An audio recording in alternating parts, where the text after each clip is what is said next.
मान लीजिए ये हमारा मदरबोर्ड है और एक यहाँ से शुरुआत करते हैं। जैसे चार्जिंग है, आप चार्जिंग बनाते हो तो यहाँ पे सैमसंग का मदरबोर्ड A13 लिया है मैंने।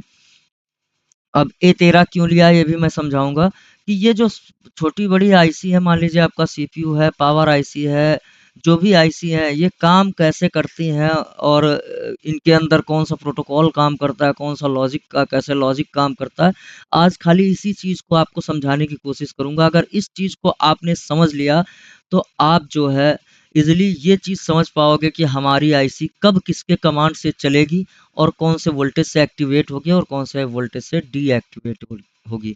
तो हमारी जितनी भी आईसी लगी हुई है उनके अंदर एक लॉजिक काम करता है। जैसे कि हमारा सीपीयू है, सीपीयू क्या करता है, पूरे मदरबोर्ड की हर एक कंपोनेंट मतलब हर एक आईसी को, हर एक सर्किट को कंट्रोल करता है।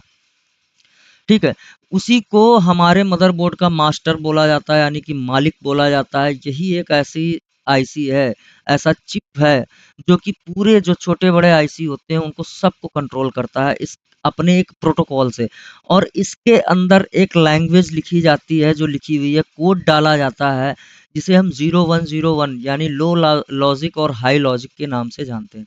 तो ये लो लॉजिक हाई लॉजिक क्या है, अभी हमने पहले पढ़ा था कि एक चीज़ पे और ध्यान दीजिएगा, बहुत अच्छे से समझाया था कि मॉसफेट ज़्यादातर क्या है कि मॉसफेट हमारे आईसी के अंदर मर्ज हो चुके हैं।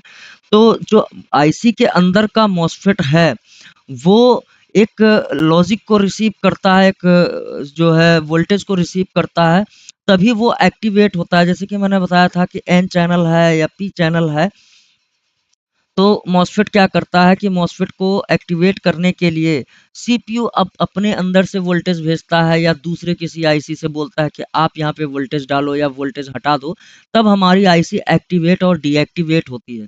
तो इसको थोड़ा सा समझाने की कोशिश करता हूँ। पहले तो यहाँ पे आते हैं कि आईसी में लॉजिक किस तरीके से काम करता है। तो आप ध्यान दीजिएगा कि जैसे हमारी एक आईसी है, इसको इस तरीके से समझिए कि एक आईसी ये मैंने बना ली है पैकेज, और ये पैक जो है, मान लीजिए कोई आईसी है, चार्जिंग आईसी है। अब यहाँ पे 2 तरीके से काम होता है। कई-कई सर्किट होते हैं जो उसपे एक चीज़ ये होती है कि जैसे हमारा ये सीपीयू है, मास्टर, ये मालिक है। थोड़ा-सा समझाने की कोशिश करूँगा, उम्मीद है कि आपके समझ में आए ये चीज़। तो जैसे सीपीयू होता है, मान लीजिए ये हमारा मास्टर है, तो सीपीयू के अंदर एक बाइनरी कोड होता है। वो कोड क्या होता है, 0 और 1 का।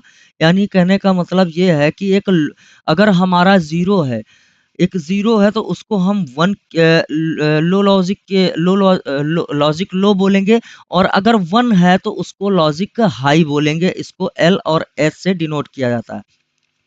अब जो ये बगल में लगी हुई एक आईसी है जिसे हम स्लेव, कहने का मतलब है, स्लेव बोलते हैं, कहने का मतलब ये एक ऐसी आईसी है जो इसके सीपीयू के कमांड से ऑन होगी और सीपीयू के ही कमांड से बंद हो जाएगी।